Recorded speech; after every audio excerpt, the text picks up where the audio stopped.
जी dear viewer, स्वागत है तुहाडा सारिਆਂ ਦਾ एक बार फिर तो तुहाडे अपने चैनल के उत्ते।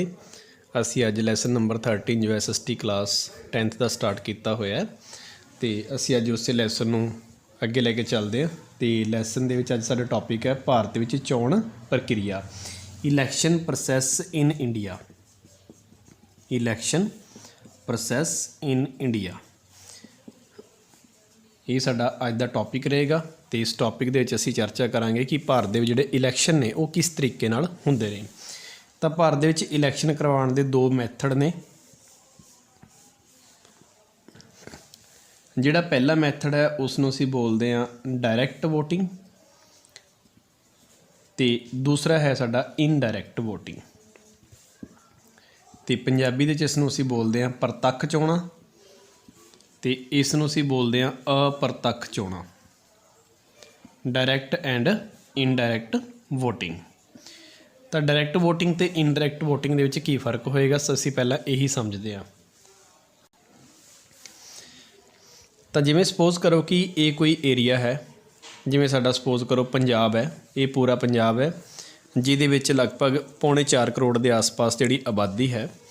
तो ये पंजाब दे जिहड़े लोग ने, जिन्ने भी पंजाब दे विच लोग रहिंदे ने, चाहे वो किसी भी धर्म का है, किसी भी जाति का, इन्हां सारिਆਂ ਨੂੰ वोट पाउण दा की है अधिकार है। तो ये व्यक्ति की करनगे, अपने अपने एरिए दे विच्चों जिहड़े हलके बने हुए हैं उन्हां दे विच्चों अपने की सिलैक्ट करनगे, MLA सिलैक्ट करनगे। जिवें कि सानूं पता कि पंजाब दे विच टोटल किन्ने MLA है, 117। हुणे साडे पंजाब दे चोणां होईयां ने, हरियाणे दे विच 90 है। इस तरीके नाल यूपी च इलैक्शन हो रहे हैं तो यूपी दे 403 है। अलग अलग स्टेटां दे विच एरिए के हिसाब नाल ते पॉपूलेशन की रेशो के हिसाब नाल MLA की गिणती वध घट हो सकती है। हुण ये जिहड़े 117 MLA अपने पंजाब दे हलकिਆਂ ਦੇ ਵਿੱਚੋਂ बने हैं, जिवें कि साडा एरिया जिहड़ा हलका है वो सतराणा है, तो सतराणे हलके के लोगों ने अपने इलाके का एक MLA सिलैक्ट किया।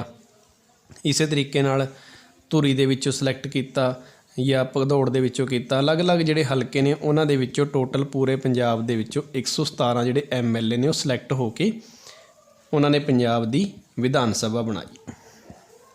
तो इहदा मतलब कि जिहड़े विधान सभा दे मैंबर ने, जिन्हां नूं असीं की बोलदे आ मैंबर ऑफ लैजिसलेटिव असैंबली, इन्हां दियां जिहड़ियां वोटां ने वो लोकां ने पाईयां ने। इसनूं ते डायरैक्ट लोकां ने ही चुन के इन्हां नूं पंजाब दी विधान सभा दे विच भेजिया। तो इन्हां लोकां दी जिहड़ियां विधान सभा दे MLA नूं वोटां पईयां, वो वोटां दी जिहड़ी विधि है वो साडी किहड़ी वोटिंग है, डायरैक्ट। यानी कि लोकां ने डायरैक्टली पार्टिसिपेट करके अपने इलाके दे विचों MLA नूं की कीता, सिलैक्ट कीता, ते जिहदे नाल साडे पंजाब दी की बन गई विधान सभा। इस तरीके नाल सपोज करो कि हरियाणा स्टेट है, तो हरियाणा स्टेट दे विच भी जिन्ने भी लोग हरियाणे दे हैगे ने, तो ये साडा हरियाणा हो गया। हुण हरियाणे दे विचों भी टोटल हरियाणे दे विच 90 MLA सिलैक्ट होणगे, ते इस तरीके नाल हरियाणे दी की बनेगी विधान सभा। तो ये पंजाब दी विधान सभा बन गई, तो ये वाली बन गई तुहाडी हरियाणे दी विधान सभा। तो हरियाणे दी जिहड़ी विधान सभा दे मैंबर ने ये भी लोगों ने किवें चुने, डायरैक्ट वोट पा के, ते पंजाब दी विधान सभा दे मैंबर भी की चुने, डायरैक्ट वोट पा के। इस तो बाद जिहड़ी पंजाब दी विधान सभा जदों असैंबली बन गई, सरकार बन गई, तो जिन्हां दी भी सरकार बनी है वो अपनी पंजाब दे विचों 7 मैंबर, पंजाब दे विचों 7 मैंबर कित्थे भेजणगे, राज सभा दे विच। हुण जिहड़े विधान सभा हुंदी है ये हुंदी है स्टेटां दे विच, ते जिहड़ी राज सभा हुंदी है वो साडी सेंट्रल गौरमेंट दा पार्ट है, संसद दा पार्ट है।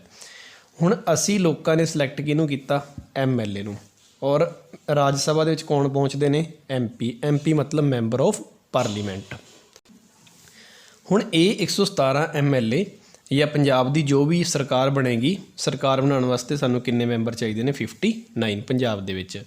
तो जिन्हां दी भी सरकार बनेगी वो अपने 7 मैंबरां नूं पंजाब दे वल्लों कित्थे भेजणगे, राज सभा दे विच, जो कि पूरे पंजाब दी की करनगे, एक तरह की रिप्रैजेंटेशन करनगे, प्रतिनिध करनगे। इस तरीके नाल जदों हरियाणे की विधान सभा दे 90 MLA बैठणगे, तो जिन्हां दी भी सरकार बनेगी वो हरियाणे दे विचों अपने मैंबर कित्थे भेजणगे, राज सभा च। सपोज करो कि उन्होंने किन्ने मैंबर भेजे, 6 मैंबर। इस विधान दे विच अलग अलग स्टेटां दी विधान सभा दे मैंबर ते राज सभा दे जिहड़े मैंबर ने वो की कीते गए ने, मैंशन किए गए ने, जिन्ने संविधान के अनुसार लिखे हुए ने ਉਨੇ ਹੀ ਮੈਂਬਰ ਪੰਜਾਬ ਦੇ ਵਿੱਚੋਂ ਤੇ ਹਰਿਆਣੇ ਦੇ ਵਿੱਚੋਂ ਕਿੱਥੇ ਪਹੁੰਚਣਗੇ, ਰਾਜ ਸਭਾ ਦੇ ਵਿੱਚ। ਹੁਣ ਲੋਕਾਂ ਨੇ ਸਿਲੈਕਟ ਕਿਹਨੂੰ ਕੀਤਾ, ਵਿਧਾਨ ਸਭਾ ਦੇ ਮੈਂਬਰਾਂ ਨੂੰ। ਤਾਂ ਲੋਕਾਂ ਦੀ ਵੋਟ ਵਿਧਾਨ ਸਭਾ ਨੂੰ ਕਿਵੇਂ ਪਈ ਜਾਂ MLA ਨੂੰ ਵੋਟ ਕਿਵੇਂ ਪਈ, ਡਾਇਰੈਕਟ। ਔਰ ਇਹਨਾਂ ਨੂੰ ਵੋਟ ਪਾ ਕੇ ਅੱਗੇ ਭੇਜਿਆ ਰਾਜ ਸਭਾ ਦੇ ਵਿੱਚ 7 ਮੈਂਬਰਾਂ ਨੂੰ। ਜੇਕਰ ਲੋਕ ਸਪੋਜ਼ ਕਰੋ ਕਿ MLA ਨੂੰ ਸਿਲੈਕਟ ਨਾ ਕਰਦੇ, ਕਿ ਇਹ ਰਾਜ ਸਭਾ ਦੇ ਵਿੱਚ ਪੰਜਾਬ ਦੇ ਵੱਲੋਂ 7 ਮੈਂਬਰ ਜਾ ਸਕਦੇ ਸਨ, ਤਾਂ ਬਿਲਕੁਲ ਨਹੀਂ ਜਾ ਸਕਦੇ ਸਨ। ਇਹਦਾ ਮਤਲਬ ਕਿ ਇਹ 7 ਮੈਂਬਰ ਬੇਸ਼ੱਕ ਭੇਜੇ MLA ਨੇ, ਪਰ ਕਿਤੇ ਨਾ ਕਿਤੇ ਇਹ ਜਿਹੜੇ MLA MP ਜਿਹੜੇ 7 ਭੇਜੇ ਨੇ ਰਾਜ ਸਭਾ ਦੇ, ਉਹਦੇ 'ਚ ਕਿਹਦਾ ਰੋਲ ਹੈ, ਲੋਕਾਂ ਦਾ। ਲੋਕਾਂ ਨੇ ਸਿਲੈਕਟ ਕੀਤਾ MLA ਨੂੰ, ਔਰ MLA ਨੇ ਸਿਲੈਕਟ ਕਿਹਨੂੰ ਕੀਤਾ ਅੱਗੇ, MPs ਨੂੰ। ਤਾਂ MPs ਨੂੰ ਲੋਕਾਂ ਦੀ ਵੋਟ ਤਾਂ ਪਈ, ਪਰ ਉਹ ਵੋਟ ਕਿਸ ਤਰੀਕੇ ਨਾਲ ਪਈ, ਇਨਡਾਇਰੈਕਟ ਵੋਟ ਪਈ। ਲੋਕ ਇਸ ਨੂੰ ਸਿਲੈਕਟ ਕਰਨਗੇ ਤੇ MLA ਨੂੰ, ਤੇ MLA ਅੱਗੇ ਕਿਸ ਨੂੰ ਸਿਲੈਕਟ ਕਰਨਗੇ, MP ਨੂੰ। ਇਹਦਾ ਮਤਲਬ ਕਿ MP ਨੂੰ ਬਣਾਉਣ ਦੇ ਵਿੱਚ MLA ਦਾ ਰੋਲ ਤਾਂ ਹੈ, ਲੇਕਿਨ ਉਹਦੇ ਨਾਲ ਨਾਲ ਕਿਹਦਾ ਰੋਲ ਹੈ, ਲੋਕਾਂ ਦਾ, ਕਿਉਂਕਿ ਲੋਕ ਸਿਲੈਕਟ ਕਰਨਗੇ MLA ਨੂੰ ਤੇ MLA MP ਨੂੰ। ਤਾਂ ਜਿਹੜੀ ਲੋਕਾਂ ਦੀ ਵੋਟ MLA ਨੂੰ ਕੀ ਪਈ, ਡਾਇਰੈਕਟ, ਤੇ ਲੋਕਾਂ ਦੀ ਵੋਟ ਰਾਜ ਸਭਾ ਦੇ ਜਿਹੜੇ ਮੈਂਬਰ MP ਨੇ ਉਹਨਾਂ ਨੂੰ ਵੋਟ ਕੀ ਪਈ, ਇਨਡਾਇਰੈਕਟ। ਤਾਂ ਇਸ ਨੂੰ ਬੋਲਦੇ ਹਾਂ ਅਸੀਂ ਡਾਇਰੈਕਟ ਵੋਟਿੰਗ ਤੇ ਇਨਡਾਇਰੈਕਟ। ਲੋਕਾਂ ਦੁਆਰਾ ਚੁਣੇ ਗਏ ਵਿਅਕਤੀ ਜਾਂ ਜੋ ਵੀ ਪ੍ਰਤੀਨਿਧ ਨੇ ਉਹ ਆਪਣੇ ਅੱਗੇ ਪ੍ਰਤੀਨਿਧਾਂ ਨੂੰ ਭੇਜਣਗੇ। ਤਾਂ ਇਹ ਜਿਹੜੇ ਪ੍ਰਤੀਨਿਧ ਪੰਜਾਬ ਵੱਲੋਂ ਰਾਜ ਸਭਾ 'ਚ ਗਏ ਨੇ, ਇਹਨਾਂ ਦੀ ਵੋਟ ਲੋਕਾਂ ਨੂੰ ਕੀ ਪਈ ਹੈ, ਲੋਕਾਂ ਨੇ ਇਹਨਾਂ ਨੂੰ ਵੋਟ ਕਿਵੇਂ ਪਾਈ ਹੈ, ਇਨਡਾਇਰੈਕਟ। ਤਾਂ ਇਹ ਪ੍ਰੋਸੈਸ ਹੁੰਦੀ ਹੈ। ਹੁਣ ਜਿਵੇਂ ਤੁਹਾਨੂੰ ਮੈਂ ਇੱਕ ਅਲਫਾਬੈਟੀਕਲੀ ਦੱਸਾਂ ਲੈਟਰ ਦੀ ਲੈਂਗੁਏਜ 'ਚ, A ਪਰਸਨ ਨੇ ਸਿਲੈਕਟ ਕਿਸ ਨੂੰ ਕੀਤਾ, B ਨੂੰ, ਔਰ B ਪਰਸਨ ਨੇ ਅੱਗੇ ਕਿਸ ਨੂੰ ਸਿਲੈਕਟ ਕੀਤਾ, C ਨੂੰ। ਇਹਦਾ ਮਤਲਬ A ਦੀ B ਨੂੰ ਜਿਹੜੀ ਵੋਟਿੰਗ ਹੋਈ ਹੈ, ਇਹ ਵੋਟਿੰਗ ਕਿਸ ਤਰ੍ਹਾਂ ਹੋਈ, ਡਾਇਰੈਕਟ। ਔਰ ਜਿਹੜੀ B ਦੀ ਅੱਗੇ C ਨੂੰ ਹੋਈ ਹੈ, ਇਹ ਵੀ ਇੱਕ ਤਰ੍ਹਾਂ ਦੀ ਕੀ ਹੋਈ ਹੈ, ਡਾਇਰੈਕਟ। ਪਰ ਜਿਹੜੀ A ਦੀ ਵੋਟਿੰਗ C ਨੂੰ ਹੋਈ ਹੈ, ਉਹ ਕਿਹਦੇ ਥਰੂ ਹੋਈ ਹੈ, B ਦੇ ਥਰੂ। ਤਾਂ A ਵਾਲੀ ਵੋਟ ਹੈ ਜਿਹੜੀ ਉਹ C ਨੂੰ ਪਈ ਹੈ, ਉਹ ਕਿਸ ਤਰੀਕੇ ਨਾਲ ਪਈ ਹੈ, ਇਨਡਾਇਰੈਕਟ। ਜਿਵੇਂ ਉਸ ਐਗਜ਼ਾਮਪਲ 'ਚ ਦੇਖੀਏ ਤਾਂ A ਵਾਲੇ ਕੇਸ 'ਚ ਕੌਣ ਸਨ, ਲੋਕ, ਤੇ B ਵਾਲੇ ਕੇਸ 'ਚ ਕੌਣ ਸਨ, MLA, ਤੇ C ਵਾਲੇ ਕੇਸ 'ਚ ਕੌਣ ਸਨ, MP। ਲੋਕਾਂ ਨੇ ਕਿਹਨੂੰ ਚੁਣਿਆ, MLA ਨੂੰ, MLA ਨੇ ਕਿਸ ਨੂੰ ਚੁਣਿਆ, MP ਨੂੰ। ਇਹਦਾ ਮਤਲਬ ਲੋਕਾਂ ਦੀ ਵੋਟ MP ਨੂੰ ਕਿਸ ਤਰੀਕੇ ਨਾਲ ਪਈ, ਇਨਡਾਇਰੈਕਟ, ਤੇ ਜਿਸ ਨੂੰ ਅਸੀਂ ਬੋਲਦੇ ਹਾਂ ਅਪ੍ਰਤੱਖ। ਤਾਂ ਇਹ ਫਰਕ ਹੁੰਦਾ ਦੋਨਾਂ ਦੇ ਵਿੱਚ। ਹੁਣ ਅਸੀਂ ਕੁਛ ਐਗਜ਼ਾਮਪਲਸ ਲੈਂਦੇ ਹਾਂ ਕਿ ਭਾਰਤ ਦੇ ਵਿੱਚ ਕਿਹੜੀਆਂ ਚੋਣਾਂ ਨੇ ਜਿਹੜੀਆਂ ਉਹ ਪ੍ਰਤੱਖ ਹੁੰਦੀਆਂ ਨੇ, ਅਤੇ ਕਿਹੜੀਆਂ ਚੋਣਾਂ ਨੇ ਜਿਹੜੀਆਂ ਅਪ੍ਰਤੱਖ ਹੁੰਦੀਆਂ ਨੇ। ਤਾਂ ਸਾਡੇ ਭਾਰਤ ਦੇ ਵਿੱਚ ਜਿਹੜੇ ਲੋਕ ਸਭਾ ਦੇ ਮੈਂਬਰ ਸਿਲੈਕਟ ਹੁੰਦੇ ਨੇ ਉਹ ਪ੍ਰਤੱਖ ਹੁੰਦੇ ਨੇ।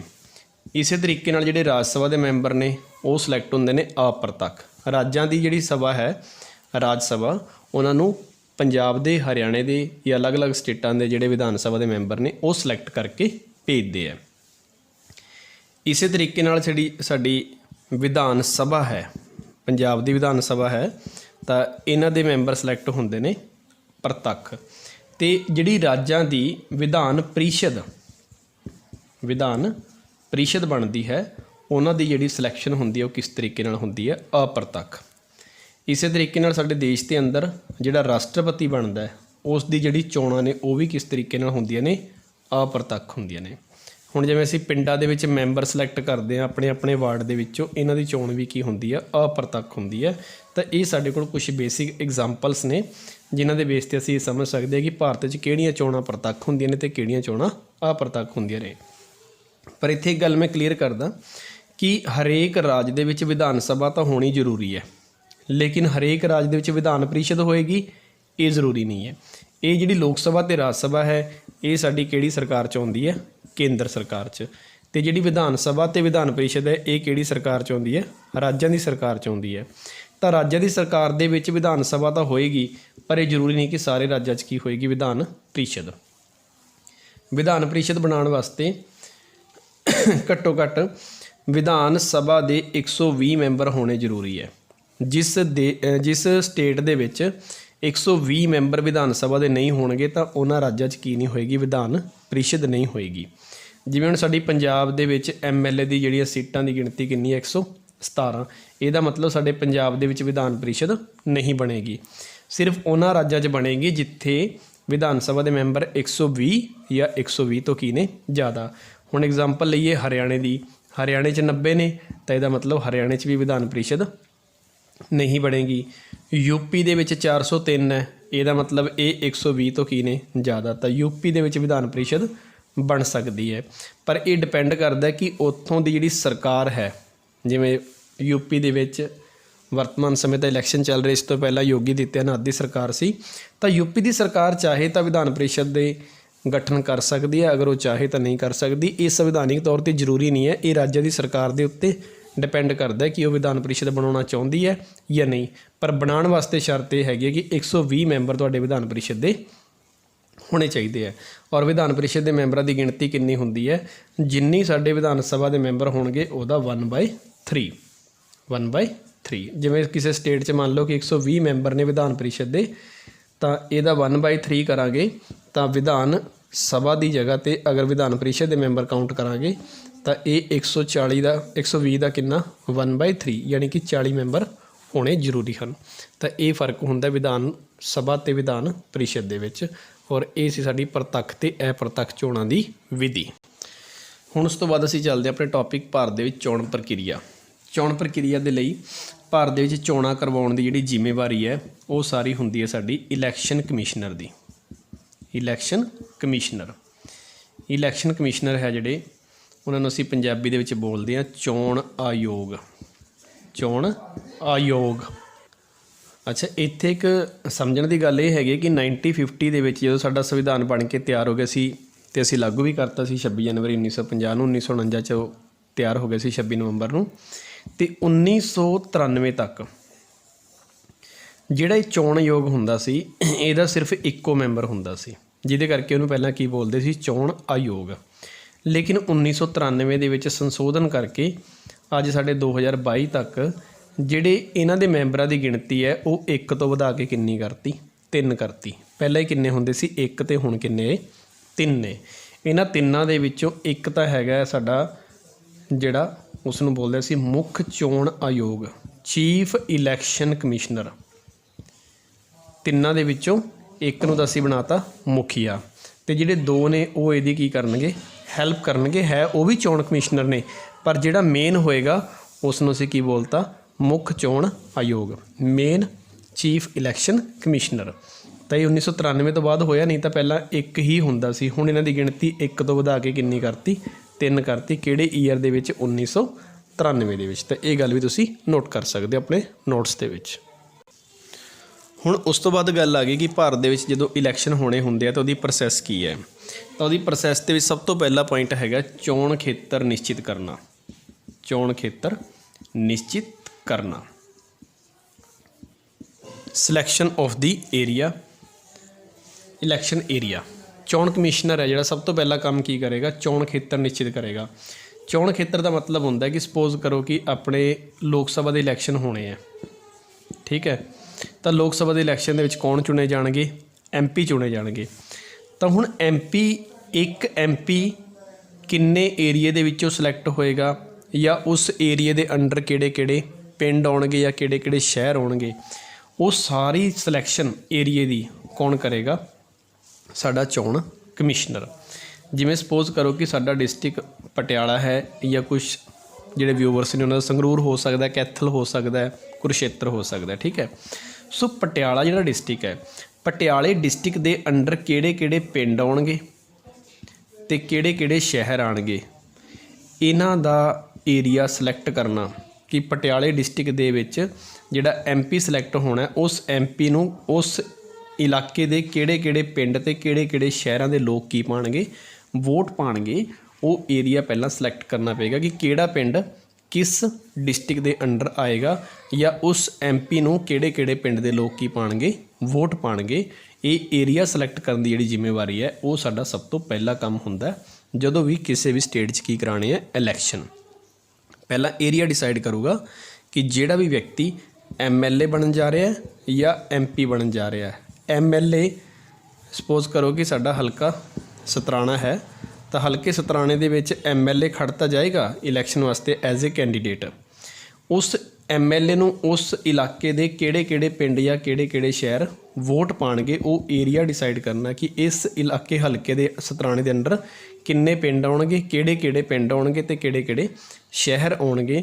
ਇਹ ਸਾਰਾ ਕੰਮ ਸਭ ਤੋਂ ਪਹਿਲਾਂ ਕੀਤਾ ਜਾਂਦਾ ਤਾਂ ਕਿ ਬਾਅਦ 'ਚ ਕਨਫਿਊਜ਼ਨ ਨਾ ਹੋਵੇ। ਲੋਕਾਂ ਨੂੰ ਇਹ ਪਤਾ ਹੋਣਾ ਚਾਹੀਦਾ ਕਿ ਸਾਡਾ ਹਲਕਾ ਕਿਹੜਾ, ਉਸ ਹਿਸਾਬ ਨਾਲ ਉਹ ਆਪਣੇ ਇਲਾਕੇ ਦੇ ਵਿੱਚੋਂ MLA ਨੂੰ ਕੀ ਪਾਉਣਗੇ, ਵੋਟ ਪਾਉਣਗੇ। ਇਸੇ ਤਰੀਕੇ ਨਾਲ MP ਦਾ ਏਰੀਆ ਵੀ ਡਿਸਾਈਡ ਕੀਤਾ ਜਾਂਦਾ ਕਿ ਜਦੋਂ ਲੋਕ ਸਭਾ ਦੇ ਇਲੈਕਸ਼ਨ ਹੋਣਗੇ ਤਾਂ ਕਿਹੜਾ ਵਿਅਕਤੀ, ਕਿਸ ਪਿੰਡ ਦਾ ਵਿਅਕਤੀ ਕਿਹੜੇ MP ਨੂੰ ਜਾਂ ਕਿਹੜੇ ਆਪਣਾ ਜਿਹੜਾ ਪ੍ਰਤੀਨਿਧ ਉਸ ਨੂੰ ਵੋਟ ਪਾਉਣਗੇ। ਤਾਂ ਸਭ ਤੋਂ ਪਹਿਲਾ ਕੰਮ ਇਹ ਹੈ। ਤਾਂ ਜਦੋਂ ਏਰੀਆ ਸਿਲੈਕਟ ਹੋ ਗਿਆ ਤਾਂ ਉਸ ਤੋਂ ਬਾਅਦ ਜਿਹੜਾ ਸਾਡਾ ਚੋਣ ਕਮਿਸ਼ਨਰ ਹੈ ਉਹ ਮਤਦਾਤਾਵਾਂ ਦੀ ਸੂਚੀ ਤਿਆਰ ਕਰੇਗਾ, ਵੋਟਰ ਲਿਸਟ ਤਿਆਰ ਕਰੇਗਾ ਕਿ ਤੁਸੀਂ ਏਰੀਆ ਤਾਂ ਸਿਲੈਕਟ ਕਰ ਲਿਆ, ਤਾਂ ਹੁਣ ਉਸ ਏਰੀਏ ਦੇ ਲੋਕਾਂ ਦੀ ਕੀ ਬਣਨਗੀਆਂ, ਵੋਟਾਂ ਬਣਨਗੀਆਂ। ਉਹਨਾਂ ਦੀ ਲਿਸਟ ਜਾਰੀ ਕਰ ਦੇਗਾ ਕਿ ਤੁਹਾਡਾ ਆਹ ਹਲਕਾ ਹੈ ਅਤੇ ਤੁਸੀਂ ਇਸ ਪਿੰਡ ਦੇ ਨਿਵਾਸੀ ਹੋ, ਅਤੇ ਉਹ ਸਾਰਾ ਨਾਮ ਤੁਹਾਡਾ ਵੋਟਰ ਲਿਸਟ 'ਚ ਆ ਜਾਏਗਾ, ਤੁਹਾਡਾ ਵਾਰਡ ਨੰਬਰ ਸਭ ਕੁਛ ਵੋਟਰ ਲਿਸਟ 'ਚ ਲਿਖਿਆ ਹੋਵੇਗਾ। ਤਾਂ ਮਤਦਾਤਾ ਦੀਆਂ ਸੂਚੀਆਂ ਤਿਆਰ ਕੀਤੀਆਂ ਜਾਣਗੀਆਂ ਔਰ ਇਹ ਲਗਭਗ ਹਰ ਸਾਲ ਐਵਰੀ ਈਅਰ ਕੀ ਕੀਤੇ ਜਾਂਦੇ ਨੇ, ਰਿਵਾਈਜ਼ ਕੀਤੇ ਜਾਂਦੇ ਨੇ ਹਰ ਸਾਲ, ਐਵਰੀ ਈਅਰ। ਰਿਵਾਈਜ਼ ਕਰਨ ਦਾ ਮਤਲਬ ਹੁੰਦਾ ਹੈ ਕਿ ਕਈ ਵਾਰ ਕੀ ਹੁੰਦਾ ਕਿ ਕਿਸੇ ਪਿੰਡ ਦੇ ਵਿੱਚ ਕਿਸੇ ਬੱਚੇ ਦੀ ਉਮਰ ਜੋ ਪਹਿਲਾਂ ਮੰਨ ਲਓ 17 ਸਾਲ ਦਾ ਸੀ ਤਾਂ 1 ਸਾਲ ਬਾਅਦ ਉਹ 18 ਸਾਲ ਦਾ ਹੋ ਗਿਆ, ਤਾਂ ਕੋਈ ਵੀ ਨਵੀਂ ਵੋਟ ਬਣਾਉਣੀ ਹੈ ਜਿਹਦੀ ਉਮਰ ਕੀ ਹੋ ਗਈ, 18 ਸਾਲ ਹੋ ਗਈ। ਪਹਿਲਾਂ ਵੋਟ ਮੰਨ ਲਓ ਕਿ 17 ਸਾਲ ਦੀ ਸੀ, ਉਹ ਬੰਦਾ 17 ਸਾਲ ਦਾ ਸੀ ਔਰ 1 ਸਾਲ ਬਾਅਦ ਜਦੋਂ ਲਿਸਟ ਬਣੀ ਤਾਂ ਉਹਦੀ ਉਮਰ ਕਿੰਨੀ ਹੋ ਗਈ, 18। ਤਾਂ ਜਦੋਂ 18 ਹੋ ਗਈ ਉਹਦੀ ਨਵੀਂ ਵੋਟ ਬਣਾਉਣੀ ਪਏਗੀ, ਤਾਂ ਉਹ ਵੋਟਰ ਲਿਸਟ ਨੂੰ ਰਿਵਾਈਜ਼ ਕਰੇਗਾ। ਹੁਣ ਕੁਛ ਪਰਸਨਸ ਦੀ ਕੀ ਹੋ ਜਾਂਦੀ ਹੈ, ਡੈਥ ਹੋ ਜਾਂਦੀ ਹੈ, ਤਾਂ ਡੈਥ ਹੋਣ ਦੇ ਨਾਲ ਉਹਦੀ ਜਿਹੜੀ ਵੋਟ ਹੈ ਉਸ ਨੂੰ ਕੀ ਕਰਨਾ ਪੈਂਦਾ, ਵੋਟਰ ਲਿਸਟ ਦੇ ਵਿੱਚੋਂ ਕੱਟਣਾ ਵੀ ਪੈਂਦਾ ਕਿਉਂਕਿ ਉਸ ਬੰਦੇ ਦੀ ਡੈਥ ਹੋ ਗਈ ਹੈ, ਤਾਂ ਉਹਦੀ ਵੋਟ ਦਾ ਕੋਈ ਮਿਸਯੂਜ਼ ਨਾ ਕਰ ਲੇ। ਠੀਕ ਹੈ, ਤਾਂ ਪਿੰਡਾਂ ਦੇ ਵਿੱਚ ਨੋਰਮਲੀ ਇਹ ਹੁੰਦਾ ਹੀ ਹੈ ਕਿ ਉਹ ਵਿਅਕਤੀ ਮਰਿਆ ਹੁੰਦਾ, ਉਹਦੇ ਨਾਮ 'ਤੇ ਕੋਈ ਵੋਟ ਹੋਰ ਪਾ ਜਾਂਦਾ ਕਿਉਂਕਿ ਵੋਟਰ ਲਿਸਟ ਕਈ ਵਾਰ ਭਾਰਤ ਦੇ ਵਿੱਚ ਰਿਵਾਈਜ਼ ਨਹੀਂ ਹੁੰਦੀਆਂ। ਫਿਰ ਉਸ ਤੋਂ ਬਾਅਦ ਕਈਆਂ ਦੇ ਨਾਮ ਦੇ ਵਿੱਚ ਪ੍ਰੋਬਲਮ ਹੁੰਦੀ ਹੈ ਤਾਂ ਉਹਨਾਂ ਦੇ ਨਾਮ ਦੀ ਕੀ ਕਰਾਉਣੀ ਹੁੰਦੀ ਹੈ, ਕਰੈਕਸ਼ਨ ਕਰਾਉਣੀ ਹੁੰਦੀ ਹੈ, ਇਹ ਵੀ ਉਸੇ ਕੰਮ 'ਚ ਆ ਜਾਂਦਾ ਹੈ। ਫਿਰ ਉਸ ਤੋਂ ਬਾਅਦ ਖਾਸ ਕਰਕੇ ਪ੍ਰੋਬਲਮ ਆਉਂਦੀ ਹੈ ਗਰਲਸ ਦੀ। ਠੀਕ ਹੈ, ਜਦੋਂ ਕੋਈ ਵੀ ਲੜਕੀ ਦੀ ਮੈਰਿਜ ਹੋ ਜਾਂਦੀ ਹੈ ਤਾਂ ਉਹ ਆਪਣੇ ਕਿਸੇ ਹੋਰ ਪਿੰਡ ਦੇ ਵਿੱਚ ਚਲੀ ਜਾਂਦੀ ਹੈ, ਤਾਂ ਨਵੇਂ ਪਿੰਡ 'ਚ ਜਦੋਂ ਜਾਏਗੀ, ਕਿਸੇ ਵੀ ਮੰਨ ਲਓ 50 ਕਿਲੋਮੀਟਰ 40 ਕਿਲੋਮੀਟਰ ਦੂਰ ਉਹਦੀ ਮੈਰਿਜ ਹੁੰਦੀ ਹੈ, ਤਾਂ ਜਦੋਂ ਉਹ ਆਪਣੇ ਸਹੁਰਿਆਂ ਦੇ ਜਾਏਗੀ ਤਾਂ ਉਹਨਾਂ ਦੇ ਸਹੁਰਿਆਂ ਦੇ ਪਿੰਡ ਦੇ ਵਿੱਚ ਉਹਦੀ ਵੋਟ ਬਣਾਉਣੀ ਪਏਗੀ। ਤਾਂ ਉਹਦੀ ਵੋਟ ਤਾਂ ਬਣੇਗੀ ਜੇਕਰ ਉਹਦੀ ਪਹਿਲਾਂ ਆਪਣੇ ਪੇਕੇ ਵਾਲੇ ਪਿੰਡ ਦੇ ਵਿੱਚੋਂ ਵੋਟ ਕੱਟੀ ਜਾਏਗੀ। ਤਾਂ ਜਿਹੜੇ ਪਿੰਡ ਤੋਂ ਲੜਕੀ ਗਈ ਹੈ ਉੱਥੋਂ ਵੋਟ ਕੱਟ ਜਾਏਗੀ ਔਰ ਜਿਹੜੀ ਜਗ੍ਹਾ 'ਤੇ ਉਹਦੀ ਮੈਰਿਜ ਹੋਈ ਹੈ ਉਸ ਜਗ੍ਹਾ 'ਤੇ ਉਹਦੀ ਵੋਟ ਬਣ ਜਾਏਗੀ। ਨਵੇਂ ਪਿੰਡ ਜਾਂ ਆਪਣੇ ਉਹਦੇ ਸਹੁਰਿਆਂ ਦੀ ਵੋਟ ਤਾਂ ਬਣੇਗੀ ਜੇਕਰ ਉਹਦੀ ਆਪਣੇ ਪਿੰਡ ਦੇ ਵਿੱਚੋਂ ਵੋਟ ਪਹਿਲਾਂ ਕੀ ਹੋਏਗੀ, ਕੱਟੀ ਜਾਏਗੀ। ਤਾਂ ਇਹ ਸਾਰਾ ਕੰਮ ਚੋਣ ਕਮਿਸ਼ਨਰ ਕਰਦਾ। ਨਵੀਆਂ ਵੋਟਾਂ ਬਣਾਉਣੀਆਂ, ਜਿਨ੍ਹਾਂ ਦੀ ਡੈਥ ਹੋ ਗਈ ਉਹ ਵੋਟਾਂ ਡਿਸਕਾਰਡ ਕਰ ਦੇਣੀਆਂ, ਇਹ ਫਿਰ ਉਸ ਤੋਂ ਬਾਅਦ ਵੋਟਾਂ ਦੇ ਵਿੱਚ ਨਾਮ 'ਚ ਕਰੈਕਸ਼ਨ ਕਰਨੀ, ਜਾਂ ਜੋ ਗਰਲਸ ਦੀ ਜਿਹੜੀ ਮੈਰਿਜ ਹੋ ਗਈ ਇਹਨਾਂ ਦੇ ਕੇਸ ਦੇ ਵਿੱਚ ਇਹ ਸਾਰੀ ਲਿਸਟ ਹੈ ਜਿਹੜੀ ਉਹ ਰਿਵਾਈਜ਼ ਕੀਤੀ ਜਾਂਦੀ ਹੈ। ਤਾਂ ਜਦੋਂ ਚੋਣ ਕਮਿਸ਼ਨਰ ਨੇ ਇਹ ਸਾਰਾ ਸਿਲੈਕਟ ਕਰ ਲਿਆ ਕਿ ਸਾਰੀਆਂ ਲਿਸਟਾਂ ਬਣ ਚੁੱਕੀਆਂ ਨੇ, ਤਾਂ ਉਸ ਤੋਂ ਬਾਅਦ ਇਹ ਸਾਰਾ ਕੰਮ ਪੂਰਾ ਕਰਨ ਤੋਂ ਬਾਅਦ ਜਿਹੜਾ ਇਲੈਕਸ਼ਨ ਕਮਿਸ਼ਨਰ ਹੈ ਉਹ ਆਪਣੀ ਇਲੈਕਸ਼ਨ ਦੀ ਡੇਟ ਹੈ ਜਿਹੜੀ ਉਹਦਾ ਐਲਾਨ ਕਰ ਦੇਗਾ ਕਿ ਪੰਜਾਬ ਦੇ ਵਿੱਚ ਇਲੈਕਸ਼ਨ ਕਦੋਂ ਹੋਣੇ ਆ, ਹਰਿਆਣੇ 'ਚ ਕਦੋਂ ਹੋਣੇ ਆ, UP 'ਚ ਕਦੋਂ ਹੋਣੇ ਆ। ਤਾਂ ਜਿਹੜੀ ਵੀ ਸਰਕਾਰ ਦੇ 5 ਸਾਲ ਪੂਰੇ ਹੋ ਗਏ ਤਾਂ ਵੋਟਰ ਲਿਸਟਾਂ ਨੂੰ ਸਾਰਾ ਰਿਵਾਈਜ਼ ਕਰਨ ਤੋਂ ਬਾਅਦ ਜਿਹੜਾ ਇਲੈਕਸ਼ਨ ਕਮਿਸ਼ਨਰ ਹੈ ਡਿਸਾਈਡ ਕਰ ਦੇਗਾ ਕਿ ਕਿਸ ਇਲਾਕੇ ਦੇ ਜਿਹੜੀਆਂ ਚੋਣਾਂ ਨੇ ਉਹ ਕਦੋਂ ਹੋਣਗੀਆਂ। ਤਾਂ ਕਈ ਵਾਰ ਜਦੋਂ ਸਟੇਟ ਛੋਟੀ ਹੁੰਦੀ ਹੈ, ਜਿਵੇਂ ਪੰਜਾਬ ਹੈ, ਪੰਜਾਬ ਦੇ ਵਿੱਚ ਸਿਰਫ 117 ਕੀ ਨੇ, MLAs ਨੇ, ਮਤਲਬ 117 MLA ਬਣਨਗੇ। ਔਰ UP ਦੇ ਵਿੱਚ ਦੇਖਿਆ ਜਾਵੇ ਤਾਂ 403 ਹੈ MLAs। ਤਾਂ UP ਦੇ ਵਿੱਚ ਆਬਾਦੀ ਜ਼ਿਆਦਾ ਹੈ, MLA ਜ਼ਿਆਦਾ ਨੇ, ਤਾਂ ਇਹਦੀਆਂ ਜਿਹੜੀਆਂ ਇਲੈਕਸ਼ਨਸ ਨੇ ਉਹ ਇੱਕ ਦਿਨ 'ਚ ਨਹੀਂ ਹੁੰਦਾ। ਹੁਣ ਜਿਵੇਂ ਇਸ ਵਾਰ UP 'ਚ ਇਲੈਕਸ਼ਨ ਹੋ ਰਿਹਾ ਤਾਂ ਬੈਕ ਟੂ ਬੈਕ 7 ਚਰਨਾਂ 'ਚ ਹੋ ਰਿਹਾ। ਚਰਨ ਦਾ ਮਤਲਬ ਹੁੰਦਾ ਫੇਸ, ਕਿ ਕੁਛ ਜ਼ਿਲ੍ਹੇ ਪਹਿਲਾਂ ਵੋਟ ਪਾਉਣਗੇ, ਫਿਰ ਦੂਜੇ ਬਾਅਦ 'ਚ ਪਾਉਣਗੇ, ਤੀਜੇ, ਚੌਥੇ, ਪੰਜਵੇਂ, ਛੇਵੇਂ, ਮਤਲਬ ਕਿ 7 ਦਿਨ ਵੋਟਾਂ ਪੈਣਗੀਆਂ ਅਲੱਗ-ਅਲੱਗ ਡੇਟਸ ਦੇ ਵਿੱਚ।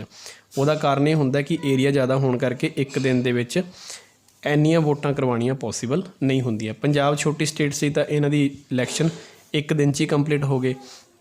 ਗੋਆ ਵਰਗੀ ਛੋਟੀ ਸਟੇਟ ਹੈ, ਇਹਦਾ ਵੀ ਇਲੈਕਸ਼ਨ ਅਸੀਂ ਇੱਕ ਦਿਨ ਦੇ ਵਿੱਚ ਈਜ਼ੀਲੀ ਕਰਾ ਸਕਦੇ ਹਾਂ ਕਿਉਂਕਿ ਗੋਆ ਦੇ ਵਿੱਚ ਵੀ ਸੀਟਾਂ ਨੇ ਜਿਹੜੀਆਂ ਬਹੁਤ ਘੱਟ ਨੇ, 32 ਦੇ ਆਸ-ਪਾਸ ਹੈ। ਠੀਕ ਹੈ, ਤਾਂ ਇਹਨਾਂ ਜਿਹੜੀਆਂ ਛੋਟੀਆਂ ਸਟੇਟਾਂ ਨੇ ਉਹਨਾਂ ਦੇ ਵਿੱਚ ਅਸੀਂ ਇਲੈਕਸ਼ਨ ਇੱਕ ਦਿਨ 'ਚ ਹੀ ਕਰਵਾ ਲੈਂਦੇ ਹਾਂ। ਜਿਹੜੀਆਂ ਸਟੇਟਾਂ ਵੱਡੀਆਂ ਨੇ ਉਹਨਾਂ ਦੇ ਵਿੱਚ ਫਿਰ ਏਰੀਆ ਵਾਈਜ਼ ਕਰਵਾਉਣਾ ਪੈਂਦਾ ਕਿ ਕੁਛ ਏਰੀਆ ਦੀ ਵੋਟਾਂ ਹੁਣ ਪਾ ਲੈਂਦੇ ਹਾਂ, ਕੁਛ ਬਾਅਦ 'ਚ ਕਰਵਾ ਦਾਂਗੇ, ਕੁਛ ਬਾਅਦ 'ਚ ਕਰਵਾ ਦਾਂਗੇ, ਲੇਕਿਨ ਰਿਜ਼ਲਟ ਲਾਸਟ 'ਚ ਕੀ ਕੱਟਿਆ ਜਾਂਦਾ, ਇਕੱਠਾ ਹੀ ਕੱਢਿਆ ਜਾਂਦਾ। ਜਿਵੇਂ ਹੁਣ 5 ਸਟੇਟਾਂ ਦਾ ਜਿਹੜਾ ਰਿਜ਼ਲਟ ਹੈ ਉਹ ਸਾਡਾ 10 ਮਾਰਚ ਨੂੰ ਆਏਗਾ। ਠੀਕ ਹੈ, ਤਾਂ ਇਕੱਠਾ ਕੱਢਿਆ ਜਾਂਦਾ। ਹੁਣ ਪੰਜਾਬ ਦਾ ਜੇ ਰਿਜ਼ਲਟ ਪਹਿਲਾਂ ਕੱਢ ਦਈਏ ਤਾਂ ਇਹਦਾ ਪ੍ਰਭਾਵ ਯੂਪੀ ਦੇ ਇਲੈਕਸ਼ਨ 'ਤੇ ਪਏਗਾ। ਮੰਨ ਲਓ ਕਿ ਪੰਜਾਬ 'ਚ ਬੀਜੇਪੀ ਹਾਰ ਜਾਂਦੀ ਹੈ ਤਾਂ ਯੂਪੀ ਦੇ ਵਿੱਚ ਲੋਕ ਨੇ ਜਿਹੜੇ ਸੋਚਣ ਲੱਗ ਜਾਣਗੇ ਕਿ ਬੀਜੇਪੀ ਨੂੰ ਅਗਰ ਪੰਜਾਬ ਦੇ ਲੋਕਾਂ ਨੇ ਵੋਟ ਨਹੀਂ ਪਾਈ ਤਾਂ ਅਸੀਂ ਵੀ ਨਹੀਂ ਪਾਵਾਂਗੇ, ਤਾਂ ਉਹਦਾ ਲੋਕਾਂ ਦੀ ਮਾਨਸਿਕਤਾ ਦੇ ਉੱਤੇ ਪ੍ਰਭਾਵ ਪੈਂਦਾ। ਇਸ ਕਰਕੇ ਇਲੈਕਸ਼ਨ 5 ਸਟੇਟਾਂ ਦਾ ਹੁਣ ਕੀ ਆਏਗਾ, ਇੱਕਦਮ ਇਕੱਠਾ ਆਏਗਾ ਤਾਂ ਕਿ ਦੂਜੇ ਏਰੀਏ ਦੀ ਵੋਟਾਂ ਦੇ ਉੱਤੇ ਪ੍ਰਭਾਵ ਨਾ ਪਵੇ। ਹੁਣ ਜਦੋਂ ਐਲਾਨ ਹੋ ਗਿਆ ਕਿ ਵੋਟਾਂ ਕਦੋਂ ਹੋਣੀਆਂ ਨੇ ਤਾਂ ਉਸ ਤੋਂ ਬਾਅਦ ਜਿਹੜੇ ਵਿਅਕਤੀ ਇਹ ਚਾਹੁੰਦੇ ਨੇ ਕਿ ਮੈਂ ਕੈਂਡੀਡੇਟ ਦੇ ਤੌਰ 'ਤੇ ਫਾਰਮ ਭਰਨੇ ਨੇ ਤਾਂ ਉਹ ਨਾਮਜ਼ਦਗੀ ਜਿਹੜੇ ਫਾਰਮ ਭਰਨ ਜਾਂਦੇ ਆ। ਹੁਣ ਜਿਵੇਂ ਪਿੰਡ ਦੇ ਵਿੱਚ ਕੋਈ ਵਿਅਕਤੀ ਸੋਚਦਾ ਕਿ ਮੈਂ ਪਿੰਡ ਦੇ ਸਰਪੰਚ ਬਣਨ ਦੇ ਕਾਬਿਲ ਹਾਂ ਤਾਂ ਉਹ ਆਪਣਾ ਵੋਟਰ ਕਾਰਡ ਲੈ ਕੇ ਜੋ ਵੀ ਪ੍ਰੂਫ ਚਾਹੀਦੇ ਨੇ, ਫੋਟੋ ਚਾਹੀਦੀ ਹੈ, 1-2 ਗਵਾਹ ਚਾਹੀਦੇ ਨੇ, ਤਾਂ ਉਹ ਆਪਣੇ ਨਾਮਜ਼ਦਗੀ ਫਾਰਮ ਭਰਨ ਦੇ ਲਈ ਪਹੁੰਚ ਜਾਂਦਾ ਅਤੇ ਉਹਦੀ ਇੱਕ ਲੀਗਲ ਫੀਸ ਹੈ ਜਿਹੜੀ ਉਹ ਵੀ ਜਮ੍ਹਾਂ ਕਰਵਾਈ ਜਾਂਦੀ ਹੈ ਮੈਜਿਸਟ੍ਰੇਟ ਦੇ ਕੋਲ ਜਾ ਕੇ, ਅਤੇ ਉਹ ਆਪਣਾ ਨਾਮਜ਼ਦਗੀ ਫਾਰਮ ਭਰ ਦਿੰਦਾ ਕਿ ਇਸ ਵਾਰ ਮੈਂ MP ਦੀ ਪੋਸਟ ਵਾਸਤੇ ਖੜ੍ਹਾ ਹਾਂ ਜਾਂ MLA ਦੀ ਪੋਸਟ ਵਾਸਤੇ ਖੜ੍ਹਾ ਹਾਂ ਜਾਂ ਸਰਪੰਚੀ ਦੀ ਪੋਸਟ ਵਾਸਤੇ ਖੜ੍ਹਾ ਜਾਂ ਫਿਰ ਮੈਂਬਰ ਬਣਨ ਦੇ ਲਈ ਖੜ੍ਹਾ ਹਾਂ। ਤਾਂ ਇਹ ਕੋਈ ਵੀ ਪੋਸਟ ਹੋਵੇ ਉਹਦੇ ਕੀ ਭਰਨੇ ਪੈਂਦੇ ਆ, ਫਾਰਮ ਭਰਨੇ ਪੈਂਦੇ ਆ। ਔਰ ਇਸ ਫਾਰਮ ਦੇ ਵਿੱਚ ਖਾਸ ਗੱਲ ਇਹ ਰੱਖੀ ਜਾਂਦੀ ਹੈ ਕਿ ਉਸ ਨੂੰ ਆਪਣੀ ਜਿਹੜੀ ਪ੍ਰੋਪਰਟੀ ਹੈ ਉਹਦਾ ਕੀ ਦੇਣਾ ਪੈਂਦਾ, ਵੇਰਵਾ ਦੇਣਾ ਪੈਂਦਾ ਕਿ ਉਹਦੇ ਕੋਲ ਕਿੰਨੀ ਪ੍ਰੋਪਰਟੀ ਹੈ। ਕੋਈ ਵੀ MP MLA ਜਾਂ ਸਰਪੰਚ ਦਾ ਤੁਸੀਂ ਇਲੈਕਸ਼ਨ ਲੜੋਗੇ ਤਾਂ ਤੁਹਾਨੂੰ ਆਪਣੀ ਪ੍ਰੋਪਰਟੀ ਦਾ ਵੇਰਵਾ ਹੈ ਜਿਹੜਾ ਦੇਣਾ ਪਏਗਾ।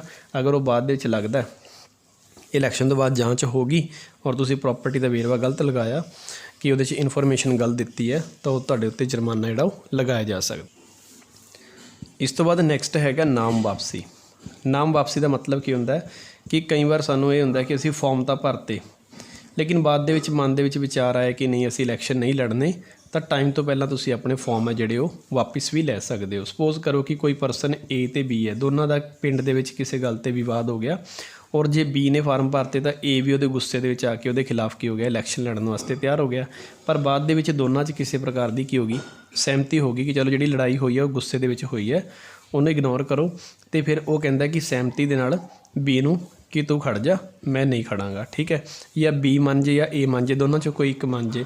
ਕਈ ਵਾਰ ਤਾਂ ਫੈਮਿਲੀ ਦੇ ਵਿੱਚ ਹੀ ਹੋ ਜਾਂਦਾ ਕਿ ਚਾਚਾ ਭਤੀਜਾ ਆਪਸ 'ਚ ਖੜ ਗਏ ਅਤੇ ਬਾਅਦ ਦੇ ਵਿੱਚ ਦੋਨਾਂ ਦੀ ਸੁਲ੍ਹਾ ਹੋ ਗਈ, ਤਾਂ ਫਾਰਮ ਭਰਨ ਤੋਂ ਬਾਅਦ ਵੀ ਇਹ ਫਾਰਮ ਹੈ ਜਿਹੜਾ ਟਾਈਮ ਤੋਂ ਪਹਿਲਾਂ ਕੀ ਕੀਤਾ ਜਾ ਸਕਦਾ, ਵਾਪਸ ਲਿਆ ਜਾ ਸਕਦਾ। ਤਾਂ ਇਹ ਟਾਈਮ ਦਿੱਤਾ ਜਾਂਦਾ ਹੈ ਕਿ ਅਗਰ ਕੈਂਡੀਡੇਟ ਆਪਣਾ ਨਾਮ ਵਾਪਸ ਲੈਣਾ ਚਾਹੁੰਦਾ ਕਿ ਉਹਨੇ ਫਾਰਮ ਗਲਤੀ ਨਾਲ ਭਰਿਆ ਗਿਆ ਜਾਂ ਸਪੋਜ਼ ਕਰੋ ਕਿ ਉਹਨਾਂ ਦਾ ਕੋਈ ਪਿੰਡ 'ਚ ਆਪਸ 'ਚ ਸਮਝੌਤਾ ਹੋ ਗਿਆ, ਤਾਂ ਉਹ ਆਪਣਾ ਨਾਮ ਕੀ ਲੈ ਸਕਦਾ, ਵਾਪਸ ਲੈ ਸਕਦਾ ਕਿ ਉਹ ਇਲੈਕਸ਼ਨ ਲੜਨਾ ਨਹੀਂ ਚਾਹੁੰਦਾ। ਜਦੋਂ ਫਾਰਮ ਚੱਕਿਆ ਗਿਆ, ਵਾਪਸੀ ਹੋ ਗਈ, ਜੇ ਕਿਸੇ ਨੇ ਨਾਮ ਵਾਪਸ ਲੈਣਾ ਤਾਂ ਆਪਣਾ ਫਾਰਮ ਵਾਪਸ ਲੈ ਸਕਦਾ, ਉਹ ਇਲੈਕਸ਼ਨ ਨਹੀਂ ਲੜਨਾ ਚਾਹੁੰਦਾ। ਜਦੋਂ ਇਹ ਪ੍ਰੋਸੈਸ ਕੰਪਲੀਟ ਹੋ ਗਈ ਫਿਰ ਉਸ ਤੋਂ ਬਾਅਦ ਚੋਣ ਕਮਿਸ਼ਨਰ ਆਪਣੇ ਇਲਾਕੇ ਦੇ ਜਿਹੜੇ DC ਨੇ ਜਾਂ ਮੈਜਿਸਟ੍ਰੇਟ ਨੇ ਉਹਨਾਂ ਨੂੰ ਇਹ ਕਹੇਗਾ ਕਿ ਆਪਣੇ ਜਿਹੜੇ ਕੈਂਡੀਡੇਟ ਜਿਨ੍ਹਾਂ ਨੇ ਤੁਹਾਡੇ ਕੋਲ ਫਾਰਮ ਭਰੇ ਹੋਏ ਹੈ, ਵਾਪਸੀ ਵਾਲਿਆਂ ਦਾ ਨਹੀਂ, ਜਿਨ੍ਹਾਂ ਨੇ ਭਰੇ ਹੋਏ ਨੇ ਸਿਰਫ, ਜਿਹੜੇ ਵਾਪਸ ਲੈ ਗਏ ਉਹਨਾਂ ਨੂੰ ਨਹੀਂ, ਤਾਂ ਉਹਨਾਂ ਨੂੰ ਆਪਣੀ ਮਰਜ਼ੀ ਨਾਲ ਕੀ ਦੇ ਦੇਗਾ, ਚੋਣ ਨਿਸ਼ਾਨ ਦੇ ਦੇਗਾ। ਜਿਵੇਂ ਕਿ ਕਾਂਗਰਸ ਪਾਰਟੀ ਨੂੰ ਪੰਜਾ ਮਿਲਿਆ ਹੋਇਆ, BJP ਨੂੰ ਕਮਲ ਦਾ ਫੁੱਲ ਮਿਲਿਆ ਹੋਇਆ, ਇਹ ਰਜਿਸਟਰਡ ਪਾਰਟੀ ਨੇ, ਇਹਨਾਂ ਦਾ ਪਰਮਾਨੈਂਟਲੀ ਇਹੀ ਰਹੇਗਾ। ਲੇਕਿਨ ਪਿੰਡਾਂ ਜਦੋਂ ਸਰਪੰਚੀ ਦਾ ਇਲੈਕਸ਼ਨ ਹੁੰਦਾ ਹੈ ਤਾਂ ਤੁਸੀਂ ਦੇਖੋਗੇ ਕਿ ਅਜੀਬ ਤਰ੍ਹਾਂ ਦੇ ਜਿਹੜੇ ਚੋਣ ਨਿਸ਼ਾਨ ਮਿਲਦੇ ਹੈ। ਕਿਸੇ ਨੂੰ ਟੈਂਪੂ ਦਾ ਚੋਣ ਨਿਸ਼ਾਨ ਦੇ ਦਿੱਤਾ, ਕਿਸੇ ਨੂੰ ਬਿਸਕੁਟ, ਕਿਸੇ ਨੂੰ ਚਾਹ ਦਾ ਕੱਪ, ਇਸ ਤਰ੍ਹਾਂ ਦੇ ਫੁੱਟਬਾਲ, ਟਾਵਲ ਵਗੈਰਾ ਜੋ ਵੀ ਇਕਵਿਪਮੈਂਟਸ ਉਹਨਾਂ ਨੂੰ ਲੱਗਦਾ ਤਾਂ ਅਜਿਹੇ ਚੋਣ ਨਿਸ਼ਾਨ ਨੇ ਜਿਹੜੇ ਉਹ ਪ੍ਰੋਵਾਈਡ ਕੀਤੇ ਜਾਂਦੇ ਆ। ਤਾਂ ਚੋਣ ਨਿਸ਼ਾਨ ਮਿਲਣ ਤੋਂ ਬਾਅਦ ਨੈਕਸਟ ਹੈ ਕਿ ਜਦੋਂ ਚੋਣ ਨਿਸ਼ਾਨ ਮਿਲ ਗਿਆ ਤਾਂ ਫਿਰ ਉਸ ਤੋਂ ਬਾਅਦ ਚੱਲਦੀ ਹੈ ਚੋਣ ਮੁਹਿੰਮ। ਚੋਣ ਮੁਹਿੰਮ ਦਾ ਮਤਲਬ ਕਿ ਜਿਹੜਾ ਕੈਂਡੀਡੇਟ ਹੈ ਉਹ ਪਿੰਡ ਦੇ ਵਿੱਚ ਪ੍ਰਚਾਰ ਕਰੇਗਾ। ਜਿਵੇਂ ਕਿ ਹੁਣ ਤੁਸੀਂ ਪੰਜਾਬ 'ਚ ਇਲੈਕਸ਼ਨ ਦੇ ਵਿੱਚ ਦੇਖਿਆ, UP 'ਚ ਵੀ ਦੇਖ ਰਹੇ ਹੋ ਕਿ ਲਗਾਤਾਰ ਗਲੀਆਂ ਦੇ ਵਿੱਚ ਪ੍ਰਚਾਰ ਹੋ ਰਿਹਾ। ਕੋਈ ਟੈਂਪੂ ਵਾਲਾ ਆ ਰਿਹਾ, ਠੀਕ ਹੈ, ਕੋਈ ਰੇਹੜੀ ਲੈ ਕੇ ਫਿਰ ਰਿਹਾ ਤਾਂ ਉਹ ਲਾਊਡ ਸਪੀਕਰ 'ਚ ਬੋਲ ਰਹੇ ਨੇ, ਰੈਲੀਆਂ ਕਰ ਰਹੇ ਨੇ, ਠੀਕ ਹੈ, ਐਡਵਰਟਾਈਜ਼ਮੈਂਟ ਕਰ ਰਹੇ ਨੇ, ਪੋਸਟਰਸ ਲਗਾ ਰਹੇ ਨੇ। ਇਹ ਸਾਰਾ ਕੰਮ ਕੀਤਾ ਜਾਂਦਾ ਚੋਣ ਮੁਹਿੰਮ ਦੇ ਦੌਰਾਨ। ਤਾਂ ਚੋਣ ਮੁਹਿੰਮ ਦਾ ਕੰਮ ਕਦ ਤੱਕ ਰਹੇਗਾ? ਇਲੈਕਸ਼ਨ ਦੀ ਡੇਟ ਤੋਂ 48 ਘੰਟੇ ਪਹਿਲਾਂ ਚੋਣ ਪ੍ਰਚਾਰ ਬੰਦ ਹੋ ਜਾਂਦਾ। ਜਿਵੇਂ ਐਗਜ਼ਾਮਪਲ ਦੇ ਤੌਰ 'ਤੇ ਪੰਜਾਬ ਦੇ ਵਿੱਚ ਹੁਣ 20 ਫਰਵਰੀ ਨੂੰ ਇਲੈਕਸ਼ਨ ਹੋਏ ਹੈ, ਤਾਂ 18 ਫਰਵਰੀ ਨੂੰ ਸ਼ਾਮ ਨੂੰ 6 ਵਜੇ ਚੋਣ ਕਮਿਸ਼ਨਰ ਨੇ ਇਹ ਕਹਿਤਾ, ਮਤਲਬ ਇਹ ਕਹਿ ਰੱਖਿਆ ਕਿ 48 ਘੰਟੇ ਪਹਿਲਾਂ ਤੁਸੀਂ ਚੋਣ ਪ੍ਰਚਾਰ ਕੀ ਕਰ ਦੋਗੇ, ਬੰਦ। 19 ਤਰੀਕ ਨੂੰ ਅਤੇ 20 ਤਰੀਕ ਨੂੰ ਕੋਈ ਬੰਦਾ ਕੀ ਨਹੀਂ ਕਰ ਸਕਦਾ, ਰੈਲੀ ਨਹੀਂ ਕਰ ਸਕਦਾ। 48 ਘੰਟੇ ਪਹਿਲਾਂ ਉਹਨੂੰ ਬੋਲਦੇ ਆ ਚੋਣ ਜਾਬਤਾ, ਠੀਕ ਹੈ।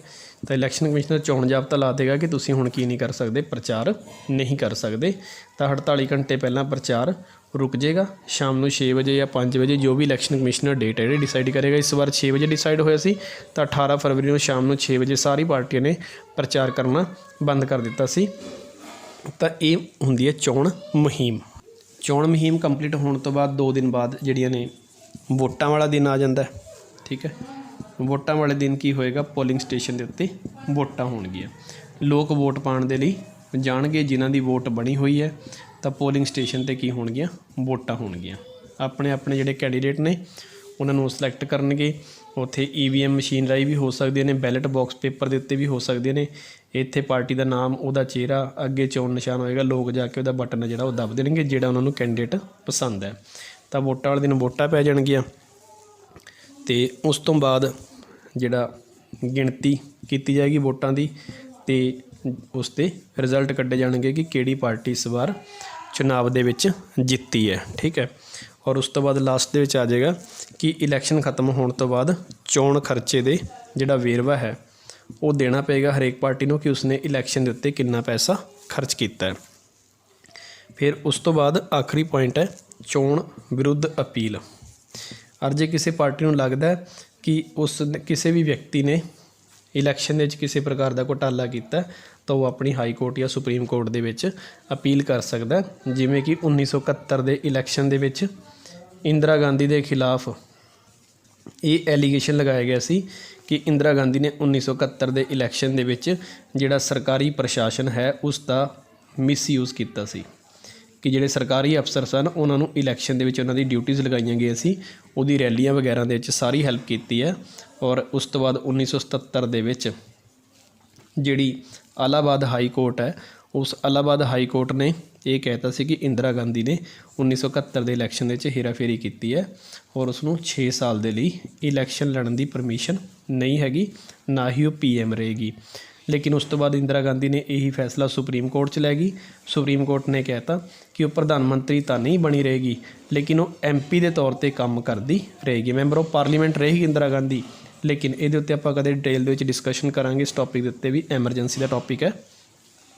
ਤਾਂ ਉਹ MP ਤਾਂ ਬਣੀ ਰਹੇਗੀ ਲੇਕਿਨ ਦੇਸ਼ ਦੀ ਪ੍ਰਧਾਨ ਮੰਤਰੀ ਨਹੀਂ ਬਣੀ ਰਹੇਗੀ।